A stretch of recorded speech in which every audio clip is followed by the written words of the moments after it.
पापा ये आपको मटेरियल की पड़ी हुई है, आपको ये नहीं दिखाई दे रहा कि आपने लेडी सलवार पहनी हुई है? तो एक काम करो, अपना पजामा दे दो। नहीं नहीं नहीं नहीं नहीं नहीं क्या कर रहे हैं आप? ये क्या कर रहे हैं आप? शर्म नहीं आती? अरे शर्म कहीं का। अरे बेटा, इनकी सलवार वापस कर रहा हूँ मैं, और क्या? ऐसे करनी है सलवार वापस? और क्या? तुम पजामा लो, पजामा लो तुम्हारा, पजामा लो बेटा। अरे पजामा लो। ए, तेरे बाप को अकल नहीं है? शर्म लोगों के सामने कपड़े चेंज कर रहा? अरे बेटा, अकल बहुत है लेकिन शर्म रत्ती भर की नहीं है। नाड़ा छोड़। ले तो मैं साहब जी, अगर इन्होंने मेरे पजामे को हाथ लगाया ना तो देखना अच्छा नहीं होगा, मैं बता रहा हूँ। तेरा कौन सा भाई? ये पजामा तो मेरा है।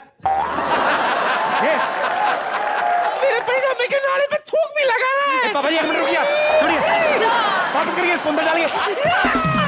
क्या कर रहे हैं आप? और ये शर्ट मेरी पहनी हुई है। मंजू तरह मंगलसूत्र भी पहना हुआ है इन्होंने तो। मंगलसूत्र क्यों पहन लिया आपने? मंगलसूत्र खाली गला अच्छा नहीं लगता तो मंगलसूत्र पहन लिया। अरे यार, ये बुड्ढा कब तक रुकेगा यहाँ? बुढ़ा कहा आपने पापा को? ये बालक कब तक रुकेगा यहाँ?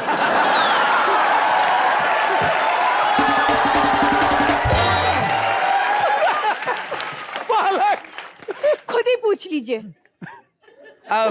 पापा जी कपड़े तो आप लाए नहीं, तो मेरे ख्याल से जल्दी चले जाएंगे शायद। बेटा अब हफ्ते 2 हफ्ते के लिए कपड़े क्या लाना, उसके बाद मंजू की मम्मी आ जाएगी, कपड़े ले आएगी।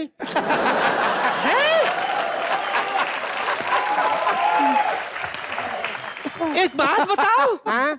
बेटी के घर में रहने आए हो या सेटल होने? अरे क्या बात कर रही हो दादी, ये टिकट साथ लाए हैं, वापसी की रिटर्न टिकट है। अरे तो हमें बोल रहे थे, हम लोग करवा रहे थे। कल की भी मिल जाती है आपको तत्काल में, मैं भी करवा देता हूँ कल की। नहीं नहीं, सस्ती मिल रही थी बेटा, ले ली। कब की है? 2022 की है, जुलाई महीने की है। 8 साल बाद की? बुलेट ट्रेन की है ना। अरे बेटा एक काम करो, जब मैं वापस जाऊंगा ना तो मेरे लिए 1 किलो पेड़े का डब्बा ले देना। पेड़े क्यों? बेटा बुलेट ट्रेन है, मथुरा रुके ना रुके बीच में क्या पता। और मान लो रुक भी गई तो कहीं ऐसा ना हो जो आते हुए मेरे साथ हुआ था। क्या हुआ था आते हुए? आते हुए क्या हुआ, इतना का छुप के सुनने वाली बात है यार। तो आए क्यों? पापा क्या हुआ आपके साथ आते हुए बताइए। आते हुए क्या हुआ कि मैंने पेड़े के डब्बे में ऐसे हाथ डाला, तो वैसे ट्रेन रुक गई, तो पेड़े वाला भड़क गया। उसने मेरे देखो बेटा ये मुक्का मारा यहाँ पे। पेड़ा मेरे गले में था, वो मेरा बाहर आ गया। और तो और जो सहारनपुर में पूड़ियाँ खाई थी वो भी बाहर आ गई। अरे पूड़ियों से याद आया, भूख लगी है यार, नहाने के बाद मुझे बहुत भूख लगती है, खाना वाना मंगाओ कोई यार। एक काम करो, ठीक है अब मजा आएगा। सारे यहाँ पे आ जाओ, आ जाओ आ जाओ। इतना पास क्यों आ गए? तो आते क्यों हो? पागल कहीं का। एक काम करो, मैं आंख बंद कर लेता हूँ, ठीक है? 5 सेकंड के लिए आंख बंद करूंगा, उसके बाद खोलूंगा, उसके बाद जो मेरे सामने आएगा वो मेरे खाने का इंतजाम करेगा। बोलो गेम कैसी है? आंखें बंद करो।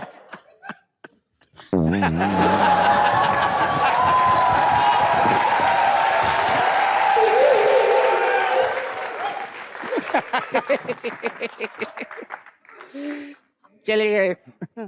1 मिनट, मंजू की माँ को फोन लगा देता हूँ।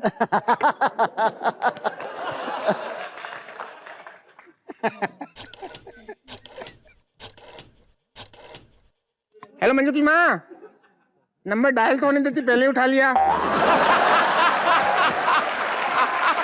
हाँ, मैं बेटी के घर पे बड़े अच्छे से हूँ, हमारी बेटी पे एडजस्ट हो गई है, बिल्कुल हमारी तरह के लोग हैं, बिल्कुल भूखे नंगे हैं।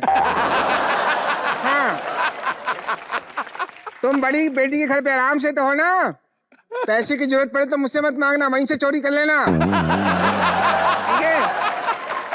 अरे दामाद जी जब सोते हैं तो फिर उनका पता थोड़ी चलता, पी के सोते हैं ना। और सुनो, अगर तुमको धक्के मार के निकालना तो तुम यहाँ जाना, मुझे निकालने में आ जाओ, ठीक है? हाँ।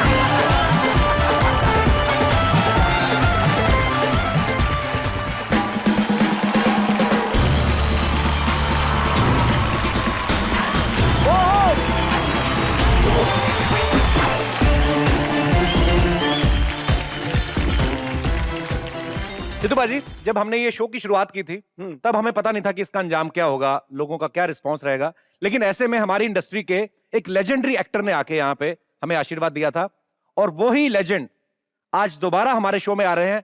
जोरदार तालियों से स्वागत कीजिए the most handsome actor ever, धर्म पाजी का। धर्म पाजी, कॉमेडी नाइट्स में आपका एक बार फिर से स्वागत है।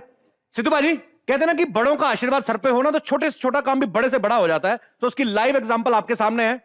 ये शो पाजी हमने एक्चुअली 26 एपिसोड के लिए बनाया था, लेकिन पहले एपिसोड में हमने शुरुआत धर्म पाजी के साथ की थी और पाजी ने ढेर सारी ब्लेसिंग्स दी थी और कहा था कि ये शो सालों साल चलता जाएगा, और आज उसी के चलते पाजी हम लोग मेरे ख्याल से 100 एपिसोड कंप्लीट करने पे आ गए हैं। एक बार जोरदार तालियां बनती हैं। बाजी, आंसुओं से धुली बेपनाह खुशी की तरह कुछ रिश्ते होते हैं खूबसूरत शायरी की तरह। धर्म पाजी को आज सामने देख के बुत्सा हो गया हूं। आज खुदा मिलने आया है मुझको आदमी की तरह। अरे वाह।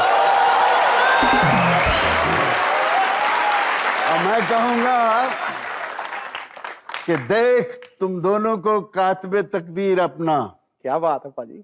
देख अपना ही कातबे तकदीर, मालिक भी आपके साथ हो गया। अरे वाह।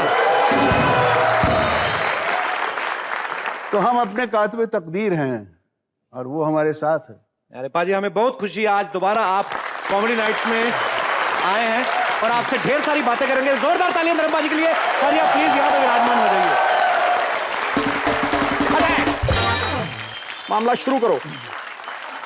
पाजी, ये हमारी खुशकिस्मती है कि हमारे इस शो की शुरुआत जो है वो आपके साथ हुई, लेकिन आप प्लीज हमारे दर्शकों को बताइए कि आपकी शुरुआत कैसे हुई थी, कैसे फिल्म इंडस्ट्री में आना हुआ। सो बताइए पाजी, आपकी शुरुआत कैसे हुई थी? मैं 9th 10th में था, एक फिल्म देखने चला गया मैं मिनर्वा सिनेमा लुधियाना में। अच्छा जी। तो मैंने देखा यार एक बहुत ही खूबसूरत जवान, चेहरे पे जलाल, एक हल्की जुल्फ और वो वतन परस्ती का मादा उसकी आंखों में चमक रहा था। तिरंगा झंडा लिए खुली जीप पे उगा रहा था, वतन की राह में वतन के नौजवान शहीद हो। राम नाम था उसका। तो मैं बाहर आया यार, तो मुझे किसी ने बताया कि राम नाम नहीं, इसका नाम दिलीप कुमार है। अरे वाह। तो पहली दफा पता चला कि दिलीप कुमार साहब हैं और हम आशिक हो गए दिलीप साहब की। बस वो एक तड़प तब से शुरू हुई थी। लेकिन घर वाले, तो मैंने माँ से कहा कि मैं बीजी मैं जाना चाहता हूँ, एक्टर बनना है मुझे, मैं थोड़े थोड़े पैसे जोड़ रहा हूँ, कुछ आप करें। कहती नाम मत लेना, तेरे साथ तेरे बाबूजी मुझे भी घर से निकाल देंगे। अच्छा जी नहीं जाते, छोड़ो दफा करो। नहीं जाऊंगा जी। उसको लगा बेटा है, मुंह उतर गया, छोटा सा हो गया, तो मेरी हाथ पकड़ी बोलती बेटे तो सुंदर है। हर माँ को अपना बेटा सुंदर लगता है। तो अर्जी क्यों नहीं भेज देता? अब साला यहाँ अर्जियों से कहाँ काम होता है, यहाँ तो दर्जी बन के भी नहीं होता। खैर नहीं वे, कुछ ही दिनों में फिल्म फेयर में एक अर्जी छप कर आ गई बिमल रॉय और गुरुदत्त की तरफ से। अच्छा जी। ये हमें एक्टर चाहिए, हीरो चाहिए। क्या बात है। तो खैर मैं बड़ा एक्साइटेड, मैं गया वहाँ। जान मोहम्मद थे मलेरकोटला में। मैंने कहा यार कुछ पोज खींच दे, ऐसा लगे मैं दिलीप कुमार लगूं, ये लगूं वो लगूं। बड़े मुश्किल ये वो करके खिंचवाए और वो फोटोज दुराहा के एक लेटर बॉक्स में मैंने उसका नाम लेके डाल दिया और कुछ अरसे बाद मुझे बुला लिया। मुझे लेटर आ गई, खत आया कि जी आपको you will be paid to and fro first class fare, you will given up first class fare to and fro this that. मैंने सोचा यार ये फिल्म फेयर वाले, हम लोग मिडिल क्लास के आदमी थे, तो सोचा यार ये फर्स्ट क्लास कहाँ है। फिर मैं सोचा ये फिल्म फेयर का ही है, कहीं मैं वहाँ गया साला फर्स्ट क्लास की टिकट, पैसा नहीं मिला तो क्या करूँगा। मैंने थर्ड क्लास की टिकट ले ली।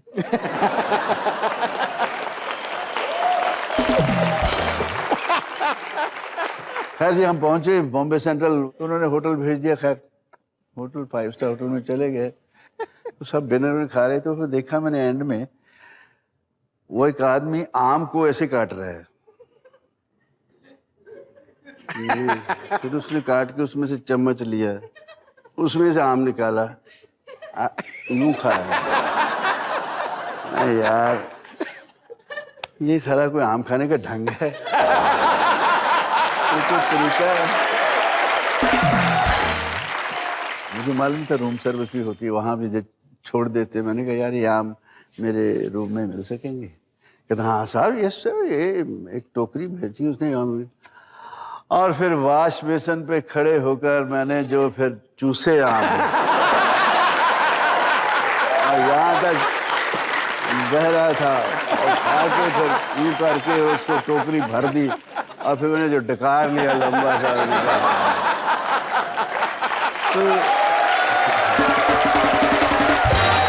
तो ये शुरुआत थी। और फिर हमारा स्क्रीन टेस्ट हुआ। स्टूडियो था, सेंट्रल स्टूडियो में गुरुदत्त जी ने टेस्ट लिया। अच्छा जी। मोहन स्टूडियो में बिमल राय जी ने टेस्ट लिया। ओके। अब टेस्ट के लिए मैं ये कुछ कह रहा था, धर्मेंद्र नाउ और नेवर। तो स्क्रीन टेस्ट देख के उसके असिस्टेंट, उनमें ये गुलजार भी था। अच्छा। बड़े अजीब से, सब सारे ऐसे लगे कि भाई पता नहीं क्या है। तो मैं सबका मुंह देखूं यार, कुछ तो रिजल्ट दो। मैं यूं बैठा था कि अब रिजल्ट कुछ बताएं, कुछ तो कहें। पहले उन्होंने टिफिन का वो डिब्बा निकाला, उसमें से मछली निकाली, माछ। ये तुम्हारा बोधी ने भेजा है। तो मैंने कहा जी, वो यूं देख रहा था। बंद नहीं कर रहे हो तुम? बंद नहीं, साइन हो गया, अपने पैसे ले लेना उधर। अच्छा। तो मैं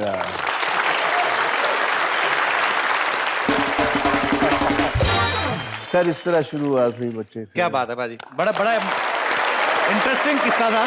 सो आपका भाई, यू कैन से, एक स्कूल टीचर, एक किसान का बेटा, ऑल इंडिया टैलेंट कॉन्टेस्ट का विनर होके आया था। अरे वाह, क्या बात।